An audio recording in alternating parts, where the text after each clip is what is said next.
بسم اللہ الرحمن الرحیم۔ شروع اللہ کے نام سے جو بڑا مہربان نہایت رحم والا ہے۔ اذ استسقى موسى لقومه فقلنا اضرب بعصاك الحجر فانفجرت منه 12 عينا قد علم كل أناس مشربهم كلوا واشربوا من رزق الله ولا تعثوا في الأرض مفسدين۔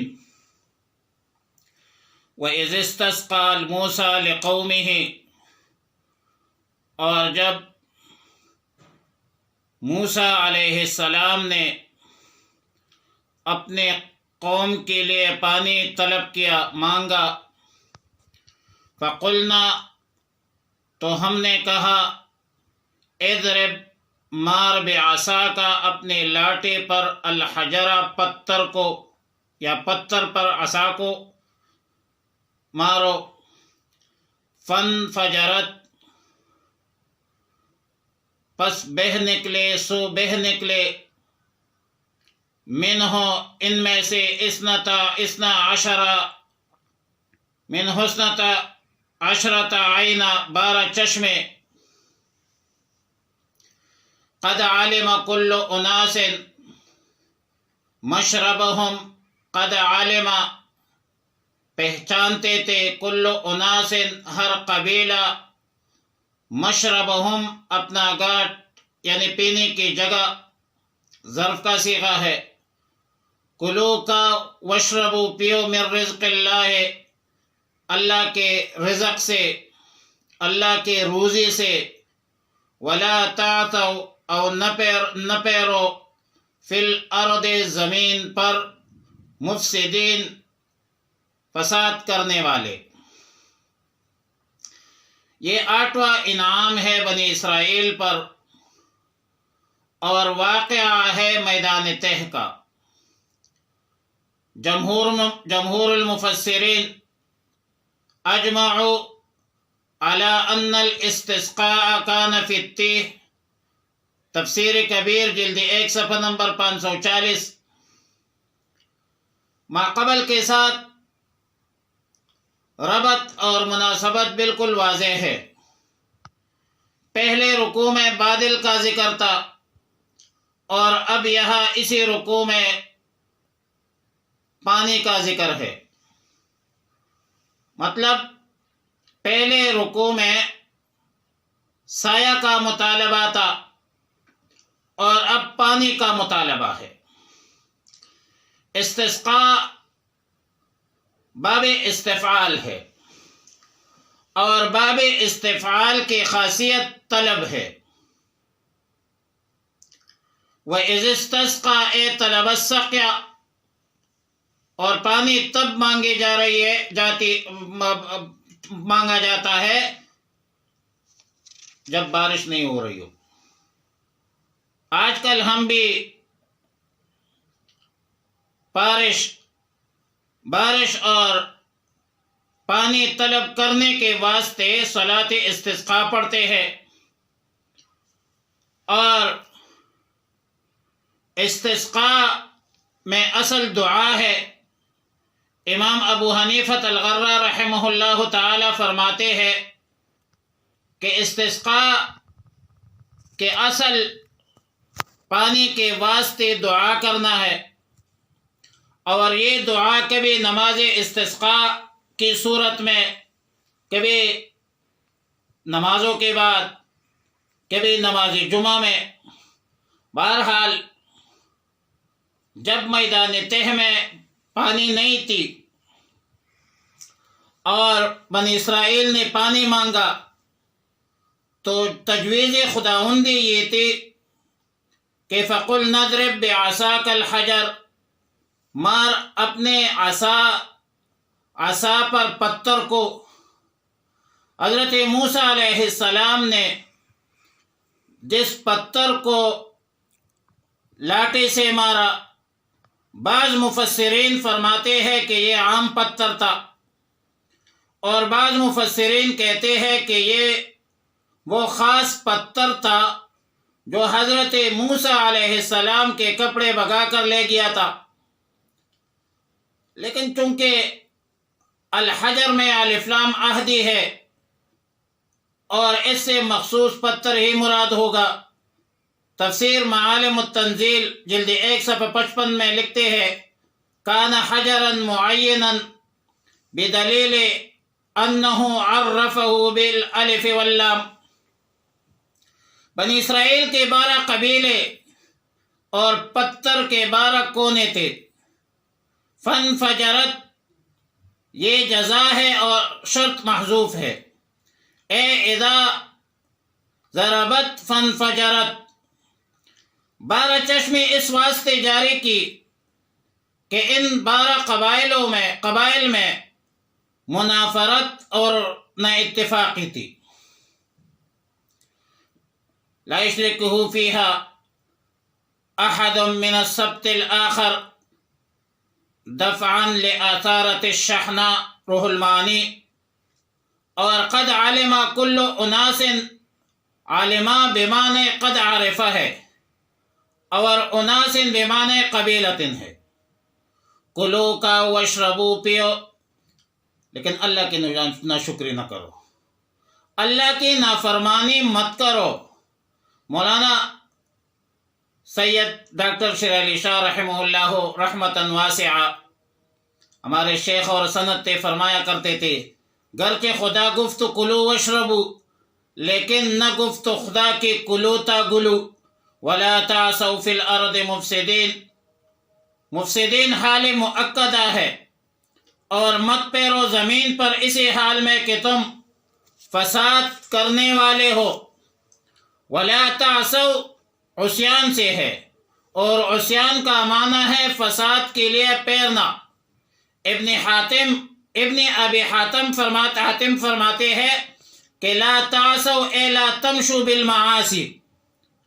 وَإِذْ قُلْتُمْ يَا مُوسَىٰ لَن نَّصْبِرَ عَلَىٰ طَعَامٍ وَاحِدٍ، اور جب کہا اے موسیٰ علیہ السلام لن نصبر، ہم ہرگز صبر نہیں کر سکتے، علی طعام واحد، ایک خوراک پر، فدع لنا، پس دعا مانگ ہمارے واسطے، یخرج لنا، کہ نکال دے ہمارے لیے، مما تنبت الارض، جو اگتا ہے زمین سے، من بقلہا، ترکارے، وقصائہا، اور ککڑے، وفومہا، اور لہسن، وعدسہا، مسور دال، وبصلہا، اور پیاز۔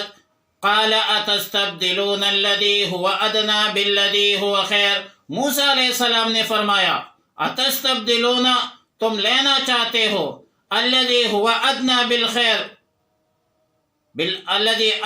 الذی هو ادنی، قال اتستبدلون الذی هو ادنی بالذی هو خیر، یعنی جو ادنا ہے بدلے اس چیز کی جو بہتر ہے۔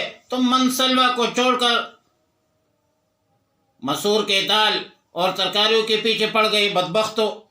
یہ ان پر دوسرا عذاب ہے۔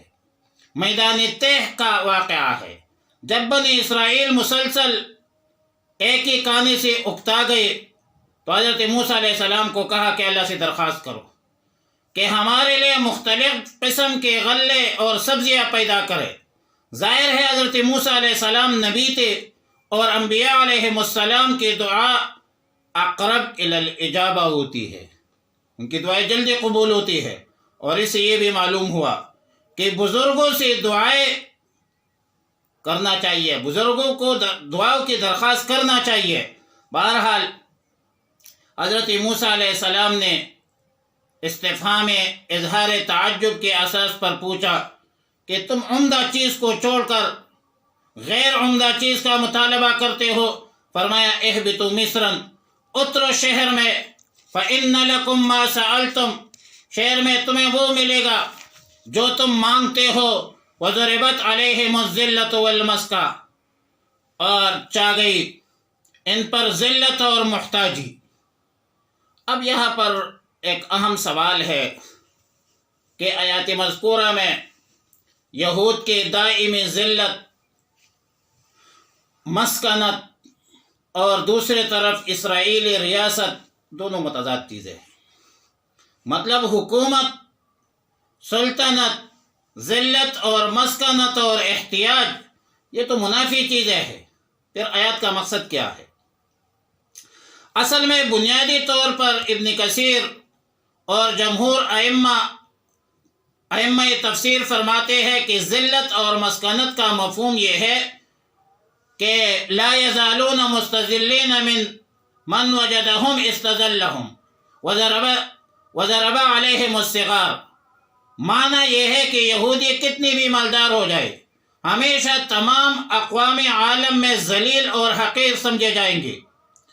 امام تفسیر ضحاک ابن مزاحم فرماتے ہیں اور عبداللہ ابن عباس رضی اللہ تعالیٰ عنہما سے نقل کرتے ہیں کہ ہم القبالات، یعنی مطلب یہ ہے کہ یہودی ہمیشہ دوسروں کی غلامی میں رہیں گے، خود ان کے پاس کوئی اختیارات نہیں ہوں گے، ان کو کوئی اختیار حاصل نہیں ہوگا۔ اور گزارش کروں القرآن یفسر بعضہ بعضا، سورہ آل عمران آیات نمبر 112 میں ہے ضربت علیہم الذلۃ والمسکنۃ اینما ثقفوا الا بحبل من اللہ وحبل من الناس۔ جما دی گئی ہے ان پر ذلت، جما دی گئی ہے ان پر مسکنت، جہاں کہیں جائیں گے مگر دو شرط ہے، یا تو اللہ کی رسی کو پکڑ لے مطلب مسلمان ہو جائے، یا انسانوں کے رسی پکڑ کر غلاموں کی طرح زندگی بسر کرے۔ مجھے ذرا یہ بتائے کہ آج یہ جو اسرائیلی ریاست قائم ہے، کیا یہ امریکی بغل بچہ ریاست نہیں ہے، ناجائز ریاست نہیں ہے؟ آج عالمی طاقت اسرائیلی ریاست سے ہاتھ اٹھا لے، سرپرستی چھوڑ دے، تو کیا یہ ریاست ایک دن قائم رہ سکتا ہے؟ اقوام عالم میں اسرائیلی ریاست کی کیا حیثیت ہے؟ اسرائیلی ریاست تو ایک دہشت گرد ریاست ہے، بدماشوں کا ایک گینگ ہے، امریکہ نے ان کو پالا ہے، ورنہ ان یہودیوں کے ساتھ کون ہے جو سفارتی تجارتی تعلقات قائم رکھے؟ یہ تو امریکہ کے دباؤ میں سب کچھ ہو رہا ہے۔ بحبل من الناس کا مصداق ہے، اور قرآن سچ کہتا ہے کہ بحبل من الناس، امریکی پشپنائی ہی یہ عربوں کو دبانے کے لیے ایک بدماش رکھا ہے انہوں نے، لہذا اور امریکہ کے زیر سایہ ریاست قرآن کے دعوے کے نفی نہیں کر سکتے۔ قائد اعظم محمد علی جناح نے فرمایا تھا کہ یہ امت کے قلب میں گھسایا گیا خنجر ہے، یہ ایک ناجائز ریاست ہے، اور پاکستان کبھی بھی اسرائیلی ریاست کو تسلیم نہیں کرے گا۔ لیکن ظاہر بات ہے، ایک اور بات آپ کو بتا دوں کہ قیامت کے قریب ان یہودیوں کو اللہ رب العالمین جمع بھی کرے گا، اکٹھا کرے گا، اور وَقُلْنَا مِن بَعْدِهِ لِبَنِي إِسْرَائِيلَ لَاسْكُنُوا وَإِذَا جَاءَ وَعْدُ الْآخِرَةِ جِئْنَا بِكُمْ لَفِيفًا۔ سورہ بنی اسرائیل یہ جمع بھی کیا جاتا ہے، پھر آخر میں ان کو ختم کیا جائے گا۔ بہرحال آج ہمارے مسلمانوں کے مزاج بھی یہودی مزاج بن گئے۔ افسوس ہے کہ وہ کون سی بات ہے جو یہودیوں میں ہے اور ہم میں نہیں ہے؟ غلط فتوے اور بازاری فتوہ بازی کرنا، بازاری فتوے جاری کرنا، امت کے اندر انتشار پیدا کرنا، یہ اللہ کے آیتوں کے بدلے ثمن قلیل لینا، کیا یہ یہودی مزاج نہیں ہے؟ لَتَتَّبِعُنَّ سُنَنَ مَنْ قَبْلَكُمْ شِبْرًا بِشِبْرٍ وَذِرَاعًا بِذِرَاعٍ حَتَّى لَوْ دَخَلُوا حَدْرَ دَبٍّ لَدَخَلْتُمُوهُ۔ کیا آج ہم اس کا مصداق نہیں ہے؟ ہم جنت کے ٹھیکیدار نہیں بنے ہیں۔ وَقَالُوا لَن تَمَسَّنَا النَّارُ إِلَّا أَيَّامًا مَّعْدُودَاتٍ وَقَالُوا لَن يَدْخُلَ الْجَنَّةَ إِلَّا مَنْ كَانَ هُودًا أَوْ نَصَارَىٰ۔ مگر افسوس ہوئے ہم جو مر کے رسوا ہوئے، کیوں نہ غرق دریا، نہ کبھی جنازہ اٹھتا نہ کہے مزار ہوتا۔ وباءوا بغضب من اللہ، اور مستحق ہوئے اللہ کے غضب کے۔ ذالک بانہم، یہ اسی لیے کانوا یکفرون بآیات اللہ، کہ ان لوگوں نے انکار کیا ہے اللہ کے آیتوں کا۔ وَيَقْتُلُونَ النَّبِيِّينَ بِغَيْرِ الْحَقِّ، اور انبیاء علیہم السلام کو ناحق قتل کی ہے۔ ذالک بما عصوا، یہ اسی لیے کہ یہ نافرمان تھے، وکانوا یعتدون، اور حد سے بڑھ جاتے تھے۔ تو کیا آج نافرمانی، حد سے تجاوز، حد سے بڑھنا، تجاوز کرنا، یہ چیزیں ہیں نا یہ مسلمانوں میں؟ بہرحال اللہ پاک رحم فرمائے۔ یہاں پر ایک چھوٹا سا سوال ہے کہ آیات مذکورہ سے پہلے کفر، پھر قتل و غارت، پھر عصیان کا ذکر ہے، حالانکہ پہلے نافرمانی عصیان ہوتی ہے، پھر قتل و غارت ہوتا ہے، پھر کفر ہوتا ہے، ترتیب نیچے سے اوپر تک جاتی ہے۔ لیکن بنیادی بات یہ ہے کہ یہاں پر سزا اور عذاب کا تذکرہ ہے، اور جہاں سزا کا بیان ہو، عذاب کا بیان ہو، تو وہاں پر بڑی دلیل پیش کی جاتی ہے۔ تو بطور دلیل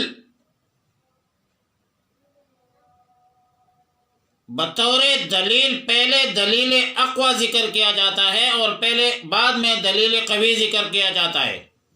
ظاہر ہے عصیان گناہ ہے، عصیان بھی گناہ ہے، قتل و غارت بھی ہے، لیکن پہلا دلیل ان کا کیا ہے کہ ان پر جو ضربت علیہم الذلۃ والمسکنہ ہے وہ کفر ہے۔